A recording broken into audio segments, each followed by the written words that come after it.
Yes, thank you. Yes. Wendy, you know, thank you guys so much. I appreciate that. Jogging in high heels is not fun. Thank you. Oh, goodness gracious. Yeah, All right. and we like, you know, they all drove like one drove 1 hour, one drove 2 hours, one drove 3 hours to be here, and they've been together all day. They even made a nice commercial together, so they're like, we're ready to This go. morning. While they were here. Oh, that is so freaking awesome. Oh my God. You know what, it's like, you've seen. some of that my up on the posts, upper one? Right, you know, and it's like, yay, I'm so proud of you guys. I'm like, I'm not on the team, but I'm proud of you guys, you know. Like, you know, so I was like, okay. But I sent them, Make like, sure the before person they is come on, so lower. they at least see when they come back. All right. It's like, you guys rocked it, enjoy your victory lap. You know, I mean, Is that right? that's just me, that's me. I'm nice, which is really funny, because when we start talking about the strategy, you'll see how, like, it's not. All right, and I am a little frazzled, so I'm sorry, I am going to use my prompt notes, if you don't mind. Okay, what we're gonna do though, I'm gonna Yes. start things off. Hi, Dr. Wilbur, hi. Wow. Hi, yes. Yeah, I'm Okay, so so she's just introducing me. Oh, that's okay, that's okay. I mean, you know, you kind of get to know people after a couple years of interacting with you in classes and stuff like that. Now, I realize I only just met you this particular year, you know, but still, we're the demographic. I mean, like, you know, it's like you feel like you can talk to somebody, which is how we instantly went into talking about dogs. Okay, so I do hope that, you know, you just keep the tongue-in-cheek premise of even like how we even started all this. So anyway, Okay, All all right. right. So, what we'll do is we'll introduce ourselves to you. Then we're gonna turn it over to you. You have 15 minutes to give us your story. And then after that, just ask us, we're gonna ask you a few questions, okay? With that, Dr. Robin Wilbur. Professor Ronnie Murphy. hey, Dr. Philippi? yes. And Dr. Human Brown. Yes, yes. All right. I'm old here. Here we go. All right. Oh, let's see. All right. Trying not to use it. So good afternoon, ladies and gentlemen on our board and our stockholders here with us today. We do thank you all for the opportunity to share this exciting decade of growth and expansion for Dogue Dynasty Athletics and our plans for moving boldly forward into the future. We know that many of you have been following us on our social media and marketing campaigns, and that you know our brand's fan club is known as The Pack.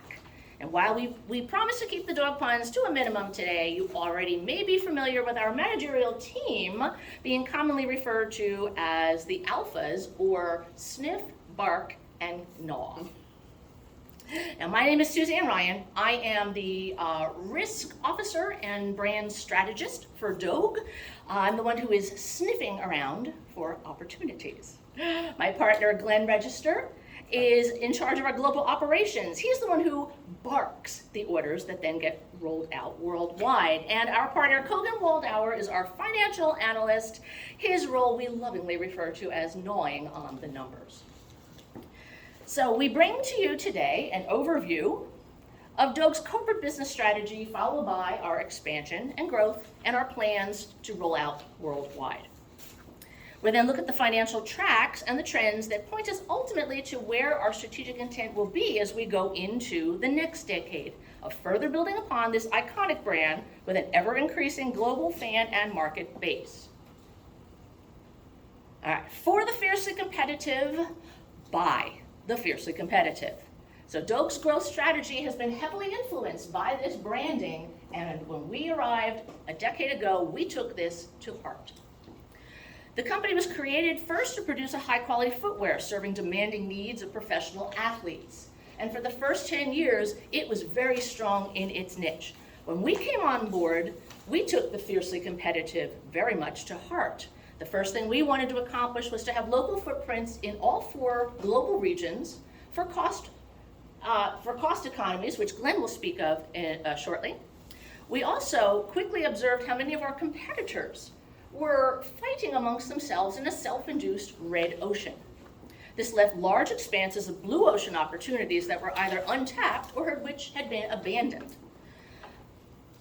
Our team decided we would maintain our premium model, but we would also branch into lower price point models to expand our reach.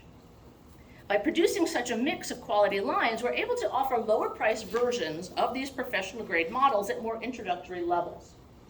We're ever watchful to find these unattended and abandoned market segments. Our strategy included being flexible. One year, we entered at a 5. Next year, we moved to a 6. And then there was a big gaping hole at 7, and we adjusted and we targeted the 7 range. This actually produced very, very good returns for us because everywhere we landed, we made a big splash and we wound up with a large market share in those segments each time we landed. Part of this business strategy has been in our highly competitive pricing. For example, if someone had a 6-star shoe, we would also come in, price close to theirs, but offer a full star above for better value. And this best cost pricing strategy quickly grew our revenues, so much so that Glenn will share how we needed to expand our plants not once, but twice, including expanding the number model in our premium grade plants to the full 500. Another aspect of our strategy was meeting customers where they are. So we have made large investments in media, not only in advertising like everyone thinks of, but we went to where our athletic demographic is. Twitter, YouTube, the podcasts. These are where we really focused. It was so successful it presented another opportunity, which was to diversify into a quality branded sportswear line. Our most recent 30-second video ad features promotion of this line, and here is that clip for you now.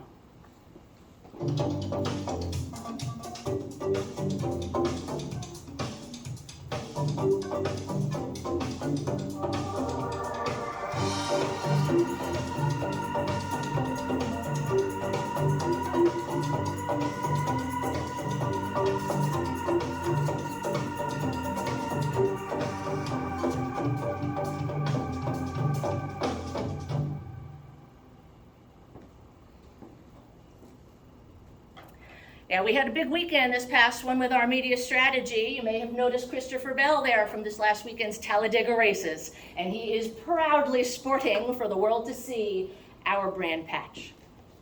So yes, we have diversified a lot into media, a lot more than we thought we might have, but this was thanks to doing a multi-model targeting strategy. We met people where they were, such as in NASCAR, okay? Now, this blew up our popularity, and the popularity gave us this boost such that we actually had no choice but to expand our operations. Besides sponsoring a race team, we sponsor other sports worldwide, and we are in there getting in here. We have to introduce people to our brand before we can get the upsell for them to pay for the premium level model. So here to talk about our operations and what is coming next, my partner Glenn Register. Good afternoon, board members, stakeholders, and competitors. My name is Glenn Register, and I'm head of operations here at Dogue Dynasty, and we're going to go over our operations strategy. The 3 main pillars of our operations strategy was our supply chain management, manufacturing our footwear, and efficiency improvements. Now, at Dogue Dynasty, we understand it's important to have some sort of methodology, some sort of model to go into when we're trying to figure out what's the best way to have operations. We need to have some sort of model to go by. That includes low cost, high quality, efficiency. So what we did was we utilized this efficiency model to expand globally, have low distribution and warehouse costs, minimize the tariffs, offer free and fast shipping to our customers, and have online and retail availability. And that's one of the things we like to boast about. We have very large amounts of retailer support in all regions. Moving on to our manufacturing the footwear. It's very important to have a good image rating and to have a positive footprint in all the regions we're in. What we do is we seek out local vendors to see if we can get locally sourced raw material delivered to our facilities so we can have our high quality machinery producing high quality footwear at an efficient price. We also want to make sure our employees are knowledgeable on the total quality management and our Six Sigma quality program. That helps because it reduces the reject rate, it improves efficiency, and it keeps the cost of operation low overall. Dogue Dynasty is proud to say that we've met the customer demand in all regions for the entire course of the simulation, and that includes the branded and the private label footwear. We also wanted to say we know our customers, they want options, they want choices, and we're also proud to say in all 4 regions, near the end here, we maxed out our capacity of our multiple selection of model availability. We also have 2 plants right now, 2 regions that produce 10-star shoes. And what that means is we have the highest quality available shoes for a very competitive price. We also have 2 other regions that have competitive S&Q quality as well as pricing too. We want to make sure we're staying with the competition. We want to find ways to improve and see how we can keep our costs low while giving them a better quality shoe. And then Kogan's going to talk a little bit more about this, but I just want to boast for a second. We had above industry average operating profit margin in all regions. I want to say the majority of the simulation. So that's really good. And a lot of it had to do with our efficiency model, making sure we were doing low cost, high quality, staying competitive, and keep making sure our model availability was up there. This is my favorite slide. I like to talk about our energy efficiency initiatives. When we installed our new plants, when we remodeled some of the old ones, we wanted to make sure that we had 100% new equipment. Get rid of the old equipment, get the new equipment in. That way it increases our efficiency, lowers the costs, and increases our workforce productivity. We also offer cafeterias and daycare facilities for our employees. Our employees are very important to us. We want to make sure they have that option. We want to make sure we're also reducing the international shipping. So we don't like having to ship massive amounts of pairs to one region. It's not cost efficient over time. We're trying to be self-sustaining, self-sufficient in all of our regions. Worker quality is important too. So that's why we've invested money into improving our lighting, our air quality, and our safety in all regions. Reduction of material waste. This kind of goes along with our total quality management and our Six Sigma program. We want to make sure our employees are knowledgeable and they're being trained on how to reduce the waste that we produce. And then lastly, greener shipping methods. Kind of going back to the whole international shipping, we're trying to mitigate that as much as we can so each plant we have is self-sustaining and shipping local products to our retailers. And then future operations. So where are we going? What do we want to do? Well, as demand continues to increase, we want to be able to expand even more into other regions so we can meet that demand. We want faster delivery. We want to be able to stay ahead of our competitions, but we also want to get the shoes onto our customers a lot faster. We're also looking for ways to improve our supply chain. Going back, that's talking about making sure each region has self-sustaining footwear that we can deliver to our retailers and customers. We're trying to avoid that big freight shipping. Warehouse improvements, going greener basically. We want to make sure our warehouses are always kept up to date with new equipment, and we're always seeking ways to have the employees have better work quality, work of life. And lastly, going into greener initiatives, we're always looking for ways to make our productivity, our facilities more efficient. So solar power, having hybrid vehicles for transportation, those are some things we're going to definitely we're going to be hunting for in the future. And the last one I want to talk about is our workforce quality. We very much care about our employees. We want to make sure that they have top quality fringe benefits, incentive pay. We want to make sure they're trained. We want to make sure they're happy. So giving them the quality of life is very, very important to us. That's all I have. I'm going to give it over to Kogan here for our financial report. Thank you, Glenn. I want to highlight the process behind our numbers. Keeping with that fiercely competitive model and highlighted by the efficiencies that Glenn just spoke of, we chose to try and maximize our revenue by staying flexible with the offerings that we could choose to enter into the market with. So with that in mind, we did have above industry average revenues in every single year. You can clearly see the uptrend in all the way through year 17. Year 18, we did hit a little bit of a downtrend, but we quickly recovered, posting our highest revenue to date and also the second highest revenue of any company in any year. So next we will have earnings per share. Our earnings per share, our goal with this was to meet investor expectations in every year, and we were able to accomplish this goal, as you can see. Our growth did start off a little slow, but we quickly sped up, gained some ground, and you can see we made huge jumps in years 15, 16, and 17. Again, like in revenue, we did have a slight wobble in year 18, but again, we quickly recovered. We quickly recovered and began that uptrend back again. All right, return on equity. Again, return on equity, our goal was to meet our investor expectations, and we did manage to do this in all but 1 year. And the reason we missed that is because we chose to, in our expansion, fund through a stock sale alongside the loans that we had. And so as you can see, we did start off a little slow, but again, we quickly gained ground and started growing rapidly, with our highest years coming in 15, 16, and 17. And these 3 years actually did land us in the top 100 worldwide leaderboard, with our highest ranking obviously coming in year 17, which landed us in the top 5 with an ROE of 146.8%. Wow. Our credit rating. Our goal with credit rating was not necessarily, we wanted to meet our investor expectations, but we didn't want the tail to wag the dog, so to speak. We wanted it to be a function of how we were expanding, how we were using it, if we could get cheap money, that sort of thing. So with that in mind, you can see that our credit rating did tend to dip when we were undertaking expansions, and then those years where we weren't cycling through making improvements, it tended to come back up. Our last year, we did end at a B- for credit rating, and we do intend to see this credit rating rise as our projections for revenues and profits all increase going into year 20. So stock price, again, our expectations, our goals were to meet your guys' investor expectations, and those came really easily given the revenues and profits we were seeing. Our best years came in 15, 16, and 17, where we absolutely smashed those projections.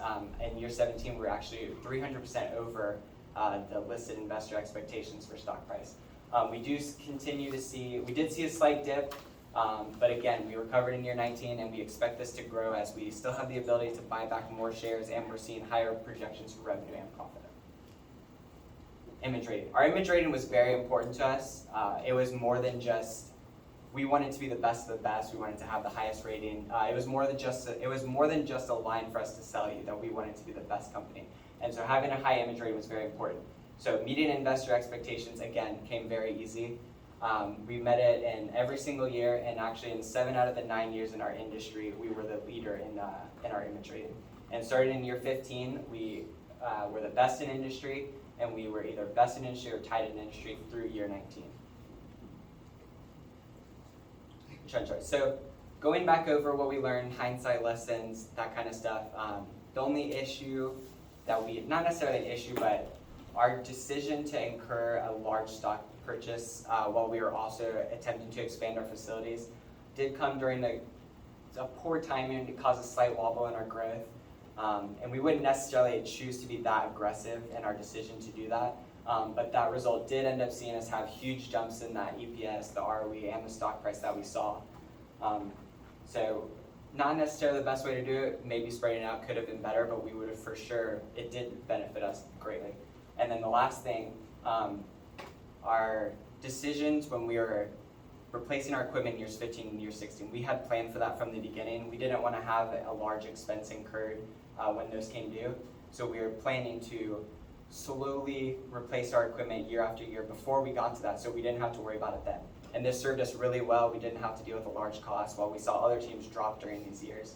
And so we do plan to use that plan again as our equipment becomes needing time to replace again. And with all that, Susan's going to close us off with some more information. Okay.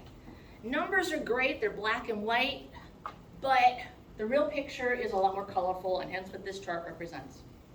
These are our stats, our figures from our annual net revenues, net profit, our ROE. The ROE, as Kogan mentioned, that dropped just under the 23, which is investors' expectation, was 2.7%. We missed it, just by that. But, that was the only time we did that, and we're above it any other time. The blue, the vast sea of blue, is representing our long-standing number 2 place.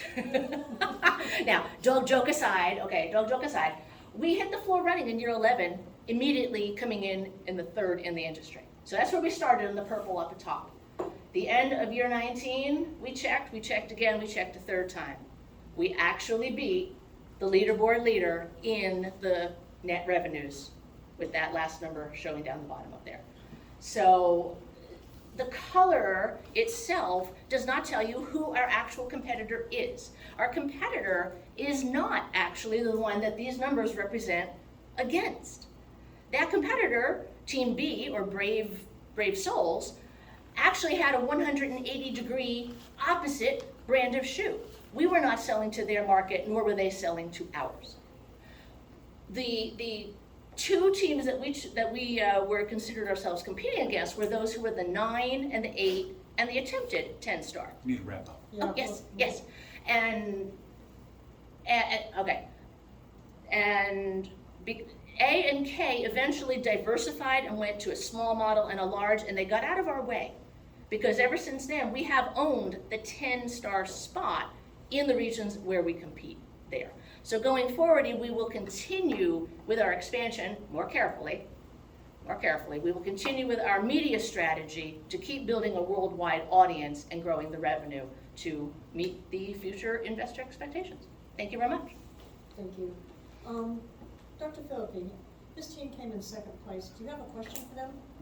Why? Why didn't you win? Why didn't you beat this guy behind you? Oh, me? Nick? I send Nick random emails. He's like, who is this? Hey, I love you, man. Like I said, that's why I said, take your victory lap, man. You guys earned it. Why we didn't beat them? Because they had, basically, we were calling it the goose egg, zero quality shoe. And when you're producing this down here, your costs are a lot lower than producing a 10-star shoe. It was purely on cost that we couldn't possibly meet. Cost? Cost to manufacture. No, However, that's not why they beat you. well, I'm sure they sold a lot more too. They also had more manufacturing facilities. We didn't really do that expansion toward the No, end. that's not why they beat you either. Okay. The ROEs and the EPSs. That was part of it, but their net margins were double yours. Margin were double. Every pair of shoes they made twice as much money. Even those low shoes you have disdain for, me too, they made double what you guys made. Well, certainly the cost on producing it is going to be less. Now, one thing in our favor, which I know that I think we've commented a couple times in like different emails, but the SQ cost to produce that star, many years in a row in that center section, we had the lowest cost to produce the star. So then why did you move? Well, yeah. Why didn't you stay there? That was the 10-star. The 10-star has not budged. Yeah, they The 10-star actually has not have, budged. when you factor in the cost for their quality shoe, they're doing a very good job. Yeah, Yeah. we're very big on. They could actually do a little bit better because their We could. rejects are a little high, but Seriously, you know what? And you know where that For- happened? You know where we saw that happen? And we were like flabbergasted, like, what? Yeah. We did panic. But I'm sorry. the more urgent question is, how are they pricing? That was basically why we don't have the net profit. Yes. Yeah. It's not a function of your cost, it's a function of your profit. It was Well, also, why- it was how a are function you of the pricing? market. It was a function of the market as well. You're still underpricing yourselves. You don't have excess inventory. You know, Yeah. you have, Yeah. because your price is too low. That's why I wondered, how were you pricing your 10-star shoe? You could have, yeah. You could have Left money on the table. You left substantially. That would have given you an easy, I guess you didn't want it high A. Well, There was a No. 4.2 star I mean, shoe getting they were happy. $63 and you're charging $59 for it. Yeah, Well, that's well, I the difference realize- between I a do high realize A, that. just your pricing. one thing that we There's a noticed. couple other And things. there's another Oh, issue, okay. yeah. Another that's big what issue. Wilbur Dr. said. Wilbur, go ahead, give him the other issue. Okay, the other thing I have a problem with is, first of all, you actually gave out a dividend. Why? We wanted to be consistent and offer the stockholders a dividend every year. Oh, you did this the whole time? Oh, that's why they lost to this other group, yeah. I'm serious, I'm being believe- serious now. I believe keeping the image rating was a big priority for us, and issuing you dividends. play things that like movie so we again? wanted to make sure I'm gonna move that- it for you. Can I go back? No, Okay. but that is, what you've done here is, because you're paying out the dividend, all that money's done, and in this last time, 7% of your net profit went out the door when that went there, and you don't get the, you guys are a growing firm, you don't have to pay dividends. They're very expensive, and you're not getting anything back for it. In fact, it's not really helping your stock price either, because you Okay. keep throwing that money out and it's gone, right? You can't Okay. just Well, have could it- you have What should you have Well- done with that $16.3 million you Yes, spent in good dividends that you question. didn't do? So It I'd would have like, alleviated loans. I'd like to go back and answer your previous question No. about the reject rates. Sorry. Oh, Reject sure. rates, The okay. reject rate, we were playing around with our numbers and we were trying to figure out how can we decrease the reject rate. We found out that investing more into our total quality management and our Six Sigma program decreases that, while we didn't offer a lot of incentive pay for our employees. So we think bringing those up earlier would have helped over time, because we also noticed over time near the end, it did increase, but we were low for quite some time, but then it did go up. So I think it was our problem, it was based definitely an operations error. We did not increase more, we didn't invest more into those two segments. Good answer. Good answer. Thank you. Good answer. Okay, so So, now, what so should what you could you have- take that money, instead of spending it on, the dividend, what should you have done instead? Let's throw this to your finance person over there, Yeah. because he hasn't answered any question Yeah. yet. And you should know the answer to that. I would have chosen to buy back stock when it was a lot lower rather than. Yeah. Even when it was high, it was better. Yeah. You Even- needed to buy back. Even, In the what would have happened if you did that in this last year? Because you didn't buy any this last year. If you would have bought back all you could this time, you. it would have about- 1.3 million shares. Yeah, so I think that, it would put you in the 100 mark, 102 or something. They still probably have you beat, but still. I believe A that was high another thing. A. That was If another high. thing they too. would have priced better and had their. If you price Price better, better, you could beat them now. Bought the Took- shares. left some money on Now the you- table. Now you're giving him a sweat, okay? Yeah, Yeah, So- those two things would have made him sweat more. It's an Yeah. it's an $8 shoe difference, if Yeah. you increased $8. And to speak on Kogan's Yeah. behalf here, we also, that was another thing I believe we didn't take advantage of early on in the simulation, was Yeah. buying back the max amount of shares while they yeah, were low. well, and you know, you knew your shares price was gonna go up. Yeah, so well, that buy was- them when they're cheap, right? That was the idea when we made the huge stock purchase when we had the A credit ratings, because we could get the money so Yeah. cheap that we wanted to try and catch them based on Right. that. Yep. So You why do you could have think made they- him sweat. You got, You were not, the not hard, only but ones so. in the industry that could have What made was the him sweat. wobble? Why did you wobble in 18? The wobble was due to us, our credit rating was dropping, so we couldn't take out any more loans, but it was mostly due to us losing the celebrity appeal, so we didn't sell nearly And as they many issued shoes. stock. You issued stock in 18? Yeah. Oh, Yes. there's more. That's Did we? why. No, did we? Yes. I Yes. must say, if they're saying we must have. We Yes. also would like to add that that was, I think, the only year we had a massive amount of surplus too, and we didn't Yeah. know what to do with it, so we had to sell. Oh, You know, this answers my question. I couldn't wonder why a second place team would only have a 90 grade. Now That's I know why. That's Yeah. why. Too late. You did Yeah. that too late. Everything was too late. Simulation. Yeah. You learned But that lesson too late. Learn this now. Take that with you to the comprehensive Yeah, exam. I think you guys are Well, doing definitely, and I can say now, he's a solopreneur. I mean, with his business, he's a solopreneur. Kogan's family business. I have been nonprofit, and my whole headspace for fundraising is very, very different than a corporate stock issue. So the world that we entered, coming in with that, our understanding apparently was not the same as to what issuing stock or what buying stock or giving a So you dividend. learned a lot, huh?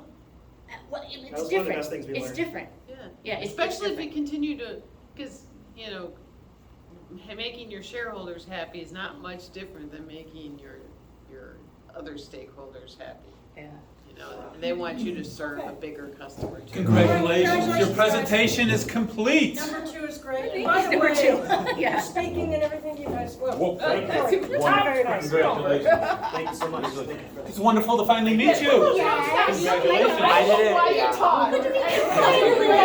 Thank you so much. Awesome. Your creativity is always a pleasure. I work in television, so I mean, I'm used to all this people. Yeah, This is just the opposite. And so nice to meet you. Nice to meet you too. Here's the finance guy. Thank you. Cliffy. So, yeah. We gotta switch over for the next time. We gotta. Okay. You You guys can watch it.